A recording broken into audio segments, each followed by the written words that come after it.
Cadierno, professor in the Department of Language and Communication at the University of Southern Denmark, who will present the keynote entitled The Younger the Better, a usage-based approach to the learning and teaching of English in Danish primary schools.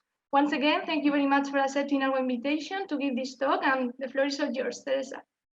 Thank you. Thank you so much for the nice introduction. Andrea, it's always a pleasure to see you. And thanks a lot for the invitation to participate in this Congreso Internacional de la Asociación de Jóvenes Lingüistas.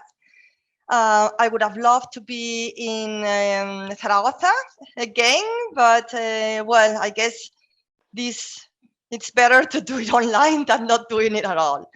So as Andrea has already said, so the title of my presentation today is The Younger the Better, a usage-based approach to learning and teaching of English in Danish primary schools.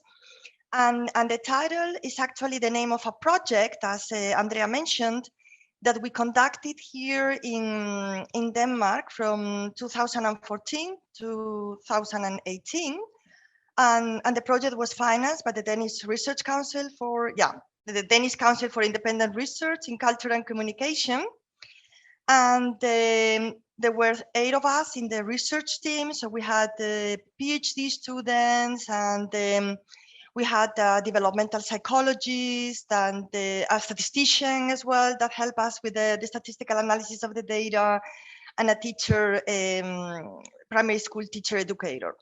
So this project, the aim was to examine the so-called age factor, or the optimal age for L2 acquisition, and also some other factors that we know that play a role in successful L2 learner. And these can be categorized as learner-specific factors, also known in the literature as individual factors like motivation and attitudes or language aptitude, and environmental factors. And environmental factors have to do with the contact that the learners have with the English outside and inside the classroom, and also some factors that we can maybe call home-related factors, like, for example, parental socioeconomic status. I'll talk more about this.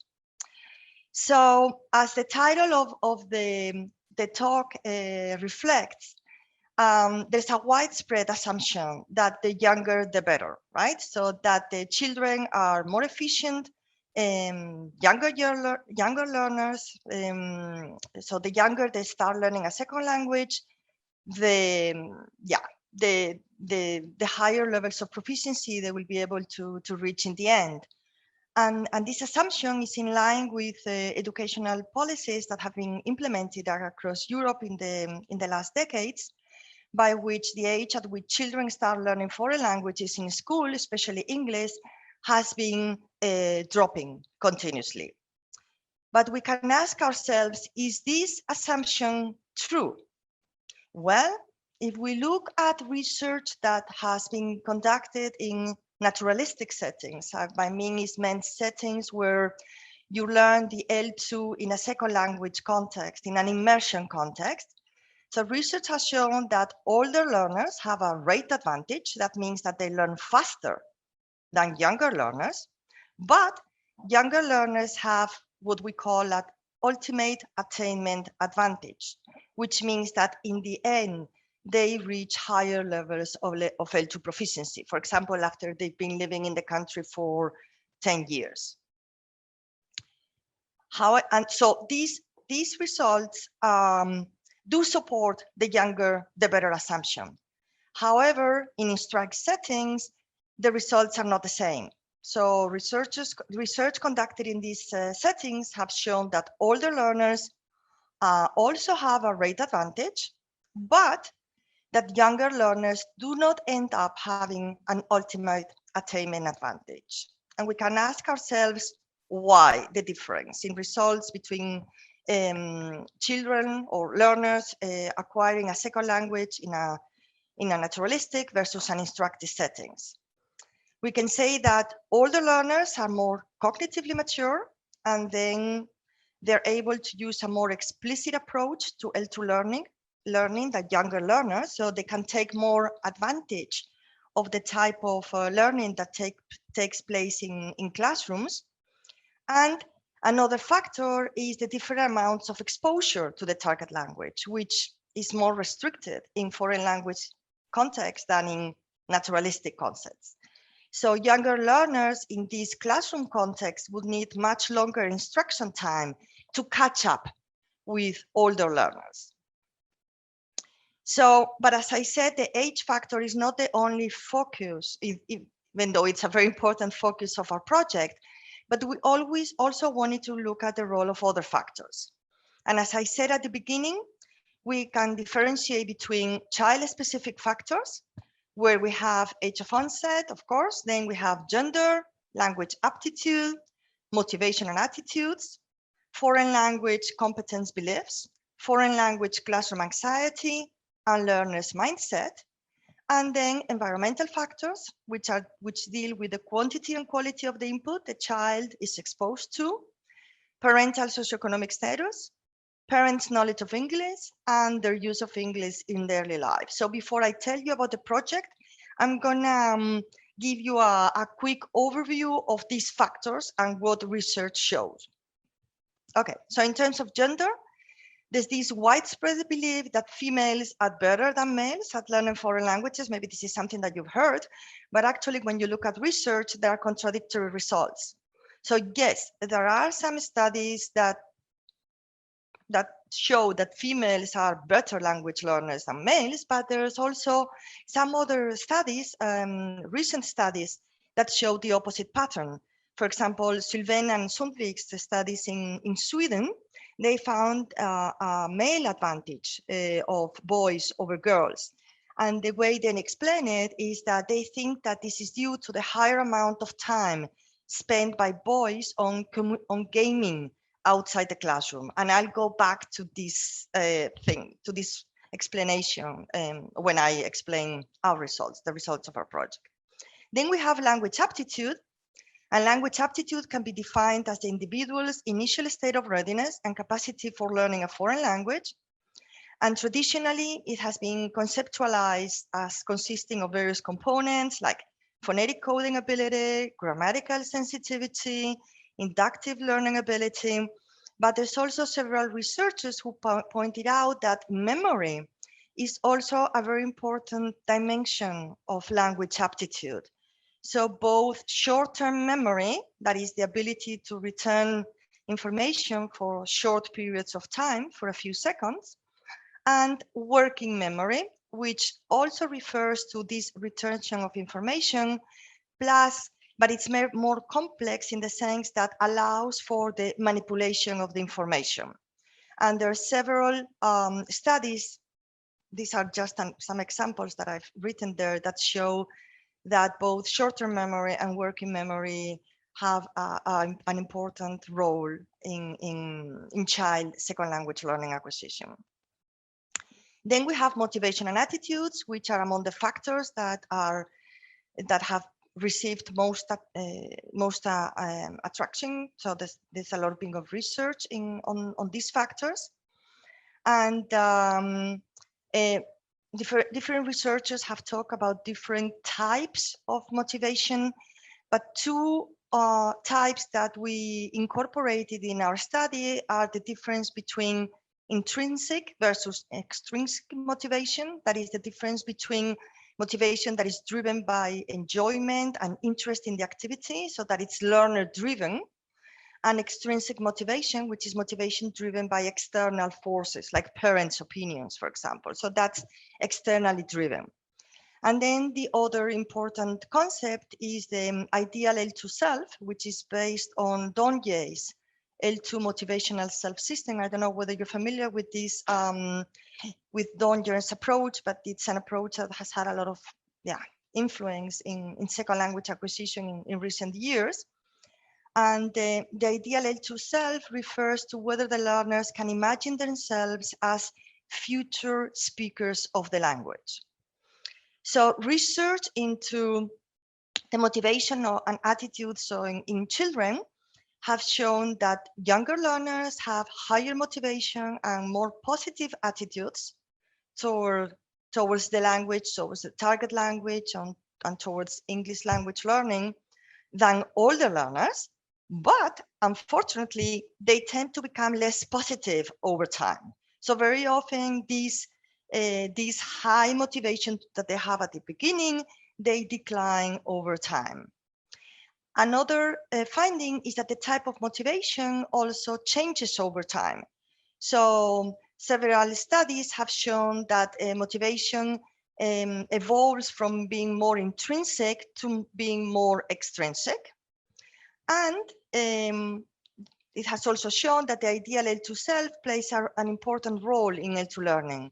Also for younger learners, since, for example, a recent study by Muñoz and Singleton in Catalonia have shown that small children, they showed evidence of precursors to ideal L2 self in smaller children. So smaller children can already, when they are 7 or 8 years older, be able to have an idea of being able to project themselves as future speakers of the language. Then we have English competence beliefs. And this means that it's the learner's evaluation of their own foreign language competence. And research show that younger learners, like, they're very optimistic. So younger learners perceive themselves are being better at English than older learners. But what happens is that over time, they become more realistic. So they make more realistic judgments of their own ability as a function of their increased language learning experience. And research has shown a positive impact of these competence beliefs on L2 proficiency, both for younger and for older children. So children who have a higher degree so that they believe they're better actually are better when you give them a proficiency test. Then we have foreign language classroom anxiety, which is a factor that has been studied a lot lately.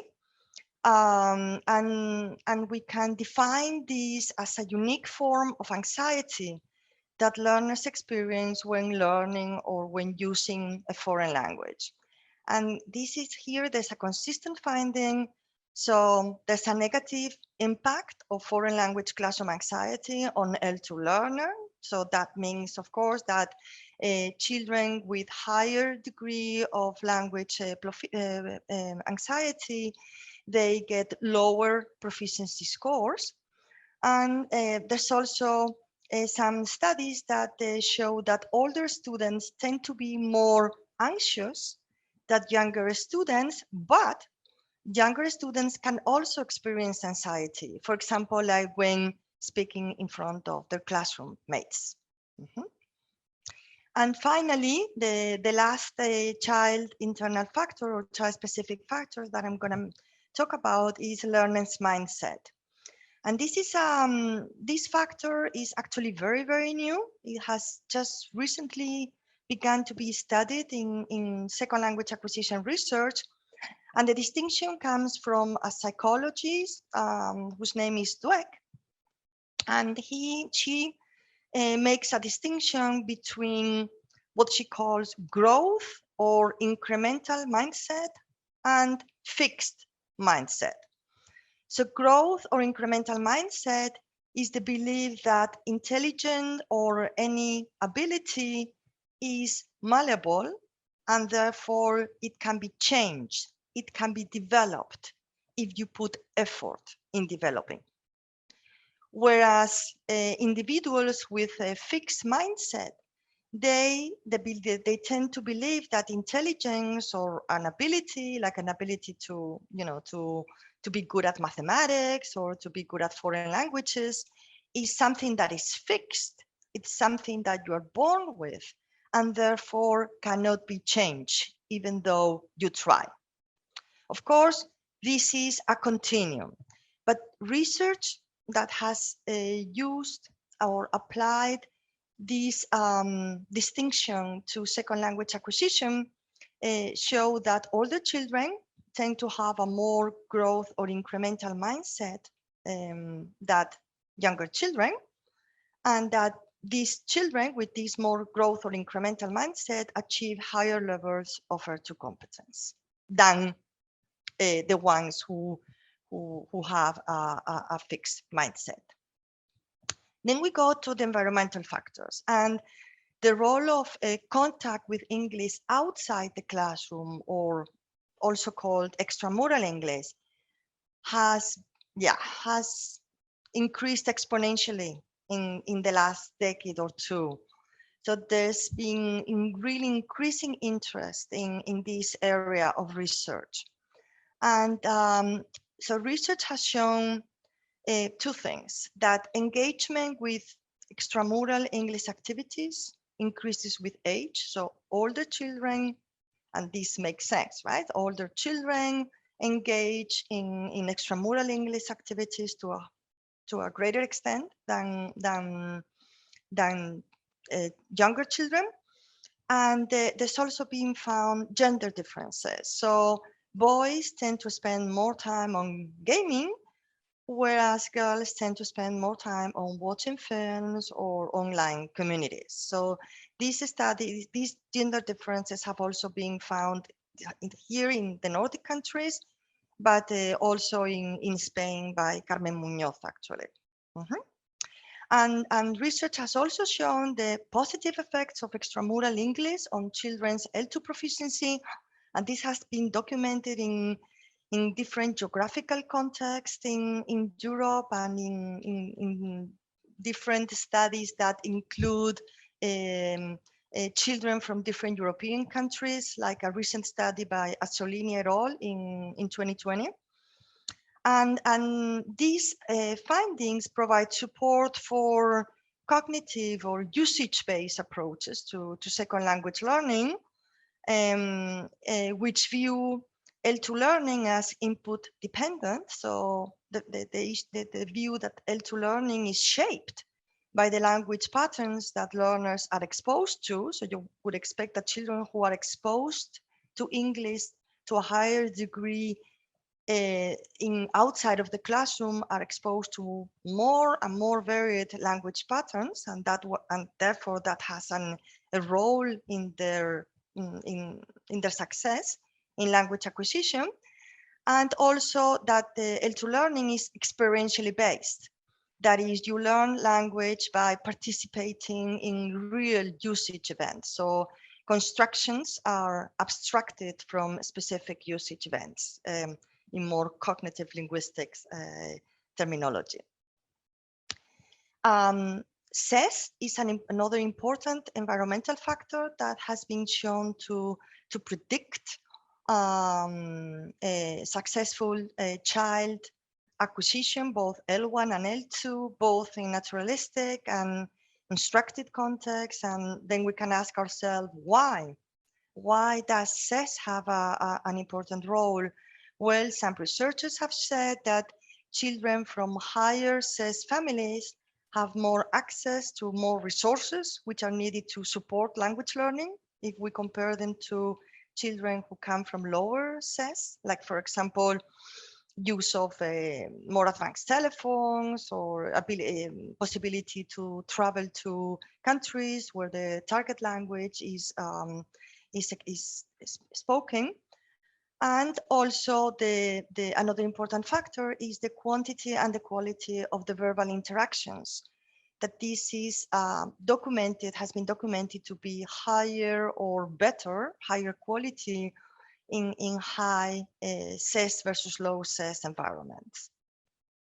And finally, another important factor that has been shown to predict child second language acquisition is parents' knowledge of English and their use in daily life. And it's again this idea that if parents know more English and they are more used to using them at work, for example, they may be able to help the child with their English homework, right? And they may be able to, travel to target language country and then create opportunities for exposure. So, and finally, research has also shown that so research has been interested in saying, okay, we have these child-specific factors, we have these environmental factors that are important. What is the relative role? What are more important, the child-specific or the environmental factors? And the interesting finding here is that in naturalistic acquisition, so in naturalistic settings, child-specific factors have a greater role. So in contexts where children have a lot of access to input, L2 input out in the society, so child-specific factors are more important. Whereas in instructed settings where children have more limited access to the second language, usually only in the classroom, so very limited outside of the classroom, there's a greater role for the environmental factors. So namely, whether they have access to English outside or not, or whether their family uses English, or they have they come from higher CES families, they have a more important role. So, on the basis of these results, then one can ask, okay, what happens what is the situation in Denmark? Because one could hypothesize that the distinction between these two types of contexts is blurred in Denmark, because here we have children have very easy access to English in everyday life. So TV films are seen in the original language with captions or subtitles in the home language. And this is not only does not only happen in Denmark, it also happens in other Nordic countries, in the Netherlands, in Flanders. And then we know that children frequently engage in online community and social media in English, also in Denmark. So Chris de Bott has already gone so far as to say that the English in these countries, it seems to be changing status from a foreign language to a second language. So the motivation for a study, after all this introduction, having to deal with the factors, so the motivation for a study is that in 2014, there was a change in educational law. So English, until then, had children started learning English in the 3rd grade, and from 2014, they started learning English in the 1st grade. So this gave us a unique opportunity to compare the development of English skills by early starters, yes, so that is children who studied in the 1st grade, and late starters, those who studied in the 3rd grade, and both started with English instruction within the same year. Okay, so in 2014, we were so lucky that the old system and the new system coincided in time. Okay, so there were children studied in the 1st grade, and the children who had already been in the system, from the 1st and the 2nd grade, studied in the 3rd grade. So the research questions that we asked were, what is the role of these child-specific and environmental factors in children's L2 development? And here I'm going to focus on receptive vocabulary and grammar. And these are the child-specific factors and environmental factors that I've just told you about. And is the role of the different factors the same for vocabulary and grammar?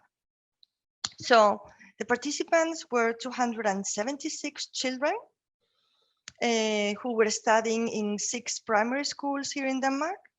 So there were 165 of the children were early starters. So they were 7, 8 years old, and 111 were late starters, and they were around 9, 10 years old. And we had more or less very similar number between boys and girls.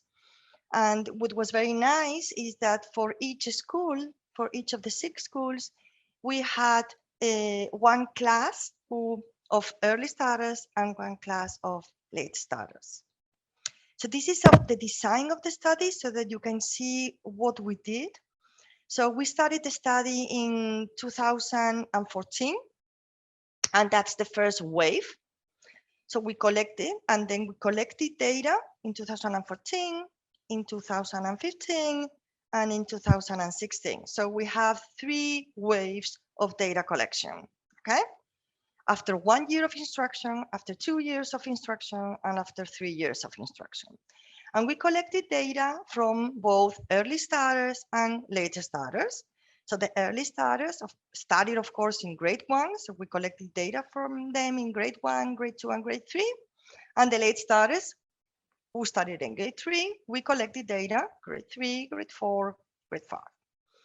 So the data that we collected in terms of English test, so we gave them a test of receptive vocabulary and receptive grammar, you see in green, and we gave these tests during the 3 years. So we came back to the schools and gave these tests every year.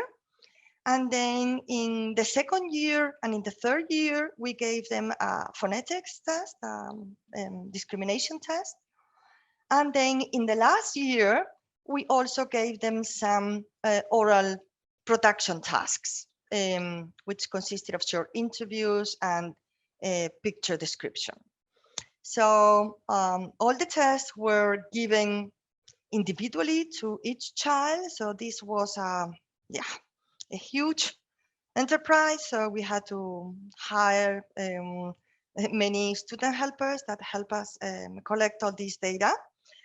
And today, for this talk, I'm focusing on the results from the receptive vocabulary and the receptive grammar, because those are the 2 tasks or tests that we have data from the 3 waves. But at the end, if you want to ask me something about the phonetics or the production, I can say a little bit about it. I mean, we are not finished with analyzing all the production data, actually.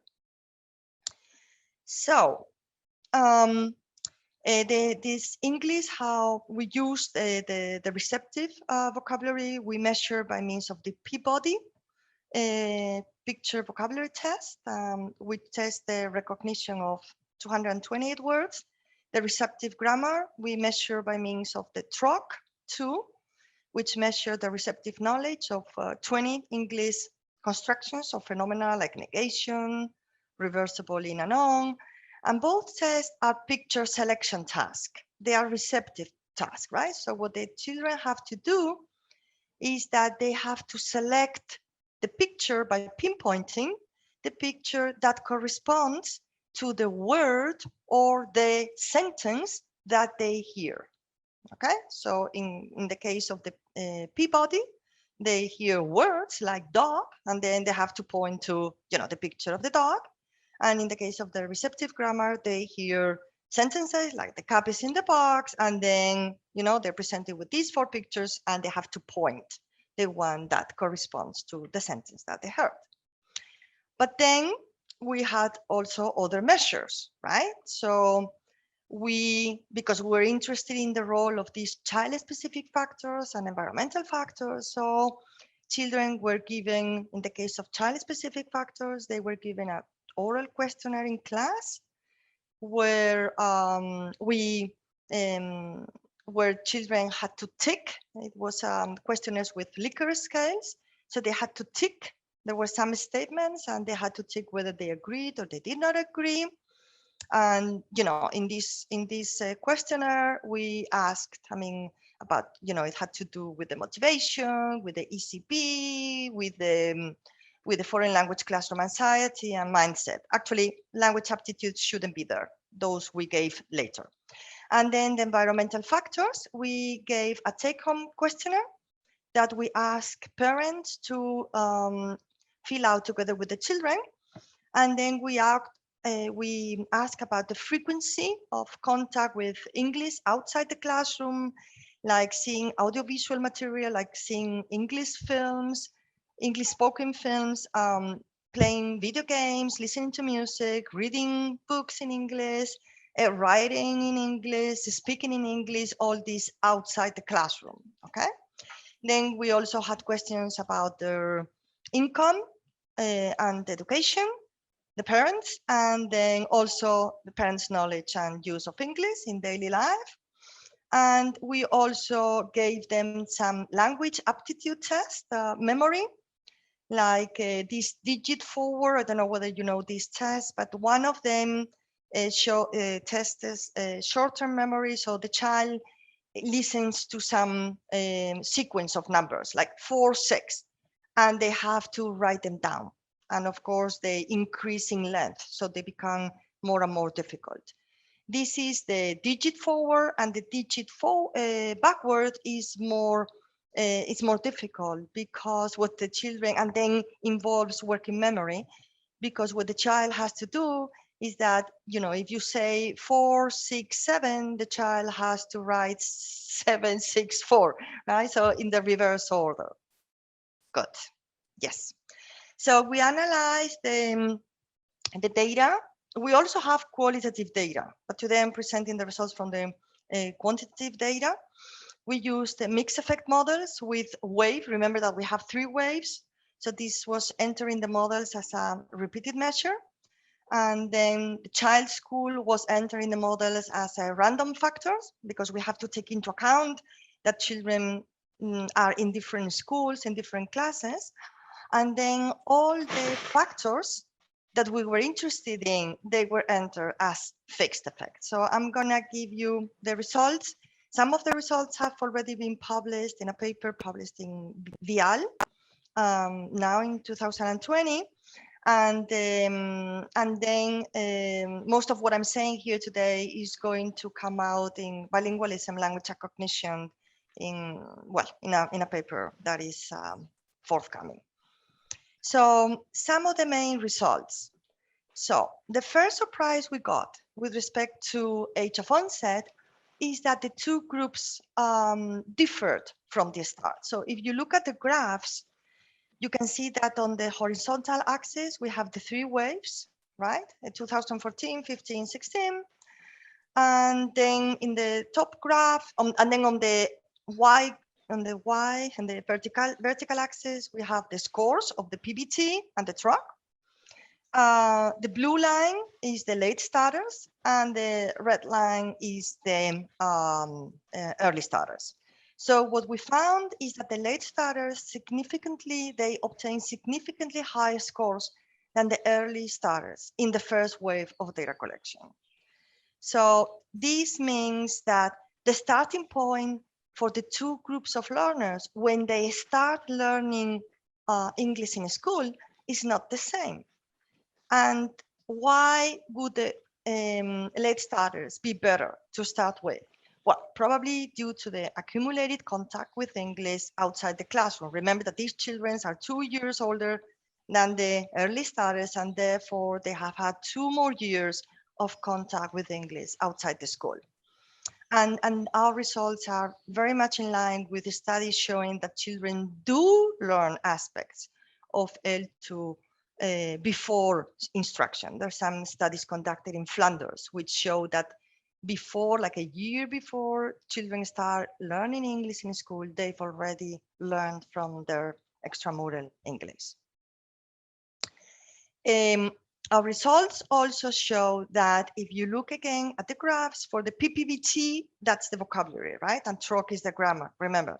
So we can see that both group improve significantly. So this is good news, okay? So both groups obtain significantly higher scores in wave 2 and 3, but what happens is that the initial advantage of the late starters increase significantly in waves 2 and 3. So that means that there's a rate advantage of late starters. They learn quicker. They learn quicker than the younger children. And of course, this is in line with previous studies, as I said at the beginning, both conducted in both naturalistic and instructive settings.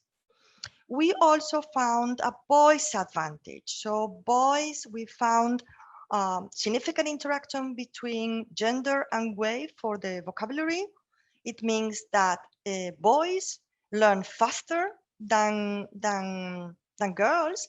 And we also found a significant interaction between gender and starting grade for TROC, which means that late starter boys actually they have always had higher scores independently of wave.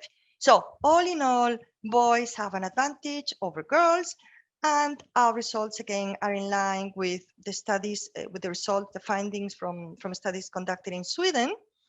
And the explanation, and we concur, is that remember I said before that the Swedes have said that they explain this voice advantage in that in the type of activities that the boys and girls engage with outside of the classroom, with boys playing more multiplayer games. And that's very important because it's not that girls do not play games, but some studies show that boys play more multiplayer games. So they play games with native speakers or with children from other countries, and they have to, and while they're playing, they have interactions with these other speakers via the audio and chant function. So we think that this language use that is carried out while playing is presumably the source of this voice advantage. These are hypotheses. In relation to English competence beliefs, and we found that as previous studies that the higher the ECB, so the higher the children think they are, the higher their L2 proficiency, and the reverse pattern for foreign language classroom anxiety. So the higher anxiety they have, the lower their L2 proficiency. Nothing unexpected here. But what we did find that was quite interesting is that we found a significant interaction between these two factors. And I don't know if you can, if I were there, maybe it would be easy for me to explain these two graphs, but believe me, what it shows is that if a child has low foreign language classroom anxiety, so his or her English competence beliefs scores correspond to their English score. So put in another way, if you're a child you don't have anxiety, if you think you're good, you get high English proficiency scores. If you think that you're not so good, you have lower proficiency scores. However, if with children with high foreign language classroom anxiety, these children tend to have lower English scores, no matter whether they think they're good or whether they think they're bad. So we can say that anxiety trumps over English competence beliefs. Language aptitude has also been shown. I mean, in our study, it had a significant main effect. Our memory measures, both with respect to vocabulary and grammar. And I forgot to say that these results are very similar, if not identical, for both receptive vocabulary and receptive grammar. And again, our results are in line with previous findings in terms of memory measures. So memory really plays an important role in success second language learning. And then what was interesting is that not all extramural English activities played a significant role in this study. And probably because we have a lot of factors. So, you know, when the models have to figure out which factors are more important than others. But what was interesting is that watching audiovisual material, that is watching films in English outside of the classroom, was more beneficial for the early starters. It doesn't mean that it's not beneficial for the late starters, but relatively speaking, it's more beneficial for the early starters, whereas reading in English outside the classroom is relatively more beneficial for the late starters. And this, I think, makes a lot of sense, right? Because late starters, they have, their English proficiency is not as good. We've seen this, studies show, right? So the younger children, they are not as good as English, and they also have poorer L1 literacy skills. And this is because here in Denmark, in contrast to Spain, for example, children start learning to read in Danish quite late, when they are 6 or 7. So it makes a lot of sense that reading for those children who did a little bit of reading outside of class. This did not help them. This informal reading was not helpful for them because they had poorer L2 literacy skills and they were also not good enough in English. This was quite surprising in a way because we thought that maybe in Denmark, which is maybe a more egalitarian society, that maybe CES would not play such a big role, but we did find a main effect for yearly income. And then we found another study here in Denmark with, these were with immigrants learning Danish as a second language. So this study showed that even in a country like Denmark, which according to this OECD is is a country with the lowest degree of income inequality in the world, income can still predict L2 proficiency. And another interesting factor or finding, and this is the last finding that I'm going to tell you about, is that we wanted to see what were more important, the child-specific or the environmental factors. And we found that child-specific factors explain more of the variance than environmental factors. So in our study, child-specific factors were more important than environmental.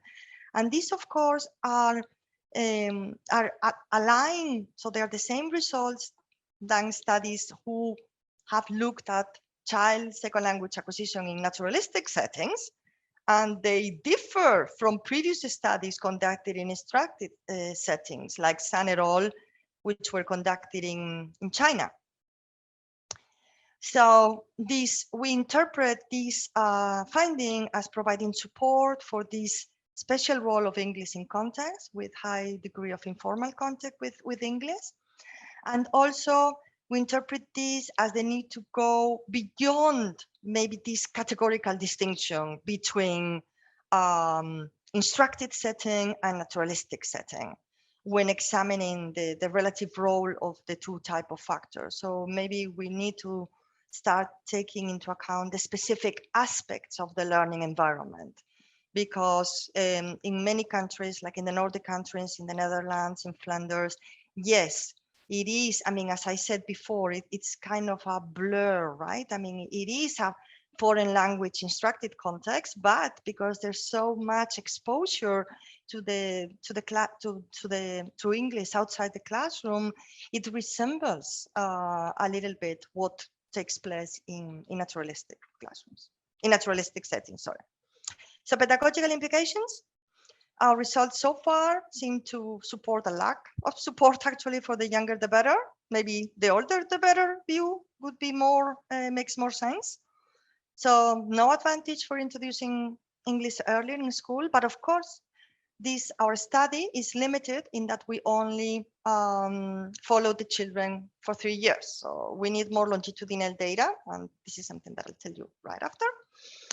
We think that it's important to promote low anxiety classroom environments. We saw that anxiety was very important, that they trumped over English competence beliefs. So maybe it's important for teachers to make sure that learners understand that errors are seen as part of the learning process, that negative feedback is not something, it's not a criticism of the person per se, but in a way, a possibility to get feedback and get better at the language.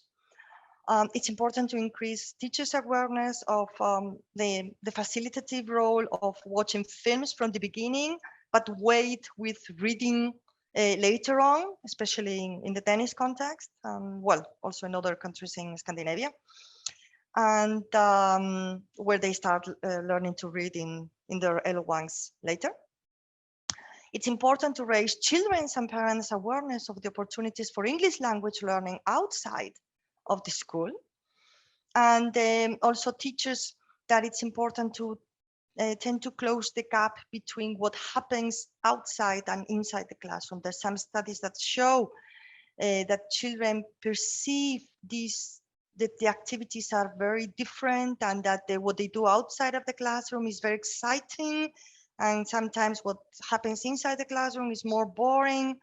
So actually, we've just sent an application to the same research board that financed this project, in which we want to explore ways of bridging the gap between informal and formal learning in the classroom.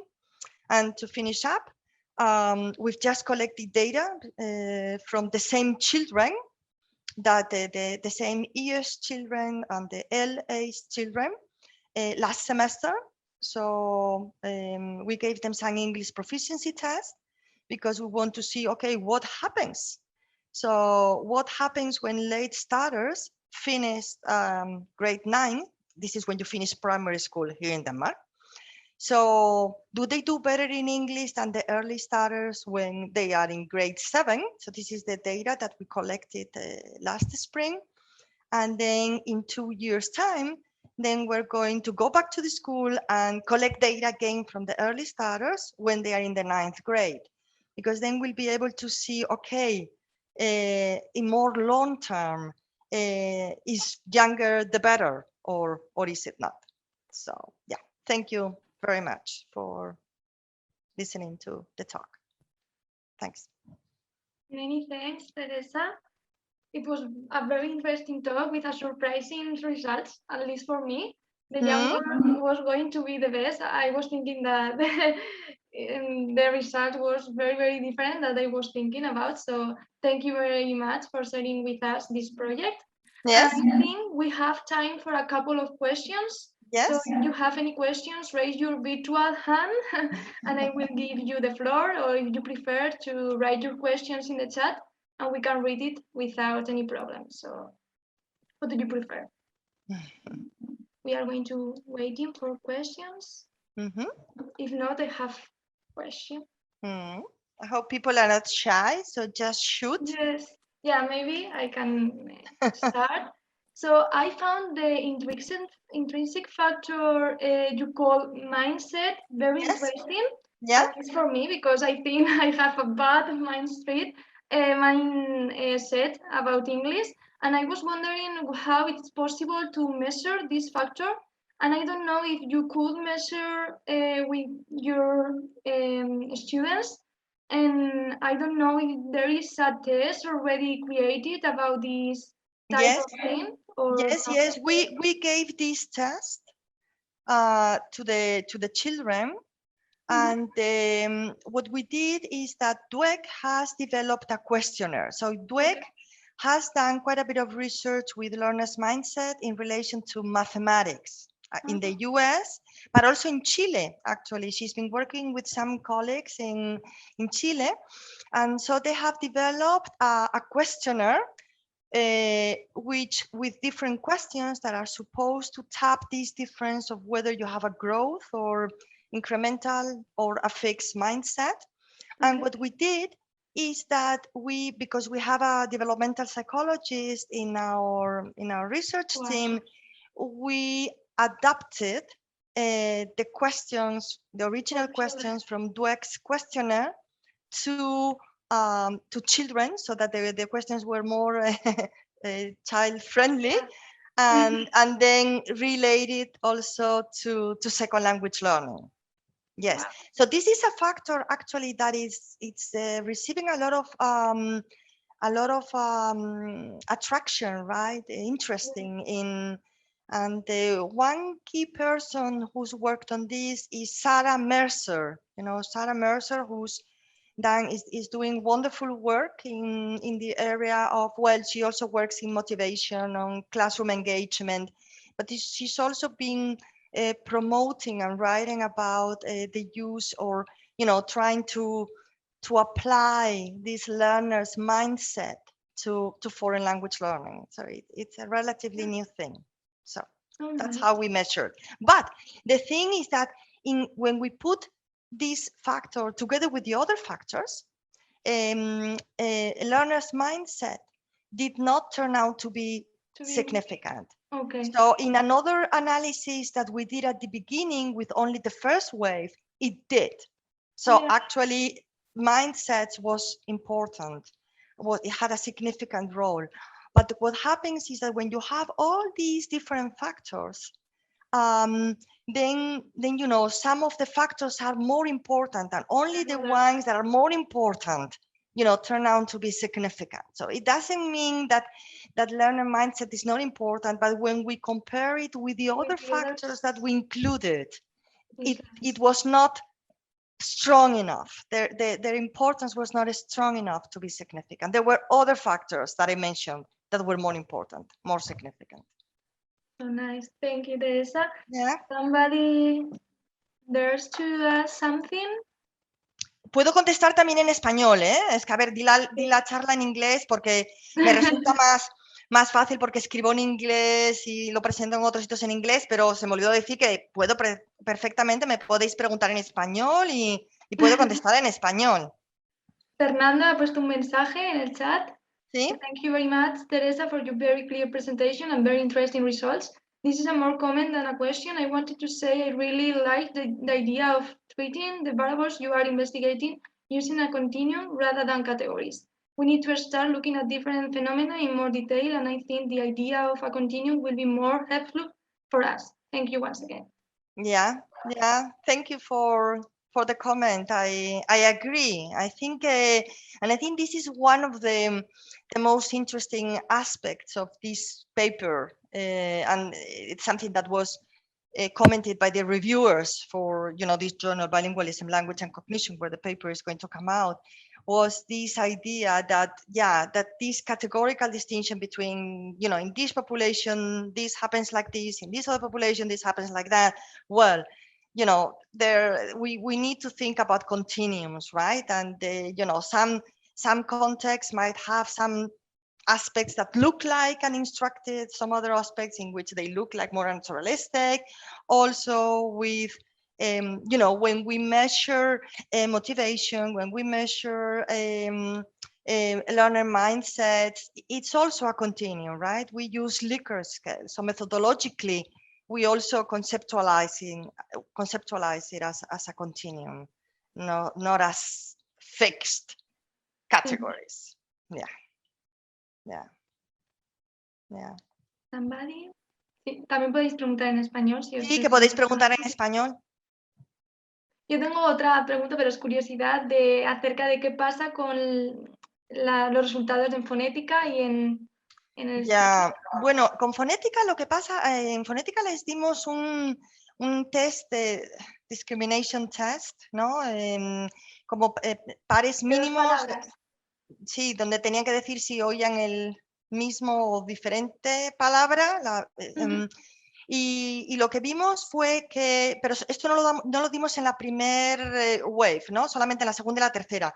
Entonces, lo que vimos ahí es que los late starters también eran mejor, o sea, también empezaban bien, pero sin embargo, ahí lo que vimos es que los más pequeños tenían ¿os acordáis que os dije que los older learners had rate advantage? En el caso de fonética no fue así. Eran más los más pequeños los que iban más rápido de alguna manera. Y no tenemos una explicación del todo segura, quizá porque no lo dimos en la primera ronda. A lo mejor de alguna manera los mayores habían alcanzado como un plató de alguna manera y no habían subido. No tenemos una explicación del todo convincente, creo. Y luego con los orales, con las tareas orales, estamos todavía transcribiendo, pero sí que vamos a encontrar, o sea, hemos mirado ya y tenemos un pequeño artículo que acabamos de sacar ahora, pero sí hay diferencias. Ahí sí que también encontramos diferencias que muchos de los pequeños, de los early starters, aunque ya están en tercero, ¿no? Cuando recogimos los datos de producción, algunos no pueden decir más que palabras sueltas. Y tienes que sacarles, ¿no? En la entrevista hicieron un picture description, ¿no? Que tenían que describir. Es como que tienes que sacarle con cuchara las cosas, ¿no? Mientras que bastante de los late starters hay diferencias. pero tienen más fluidez y tienen un lenguaje más complejo. Pero todavía no nos hemos puesto, o sea, lo hemos mirado así un poco por encima, pero necesitamos ponernos y hacer un coding más estricto y hacer estadística también después. Pero gracias por preguntar. Muy bien, pues ¿alguien se anima? Si no, podemos dar por concluida la primera plenaria del Congreso de la JL. Ha pasado todo bien, no ha habido problemas técnicos. Lo dicho, lo que haremos es ponernos todos a la vuelta del break de la comida en las salas de Zoom, y si hay algún problema, pues la sala 3 pasará a Meet en el mensaje que se nos manda por correo. De nuevo, Teresa, muchísimas gracias infinitas por aceptar nuestra invitación. Ha sido un placer escuchar esta charla. Muchísimas gracias a vosotros por invitarme de nuevo, y espero que no ha sido un problema que haya dado la charla en inglés. No, realmente en español me cuesta más. Total. Además, tenemos mucha gente internacional, o sea que lo habré agradecido porque habrá Vale, podido perfecto. atender. De acuerdo. Vale, pues que vaya estupendamente el resto del congreso. Gracias, Teresa. Muchas gracias, Teresa. Vale, adiós. Adiós, nos vemos a las 3:30 en las diferentes salas, esperemos en Zoom. Así que Eso es. aproveche la comida. Eso, chicos, descansad.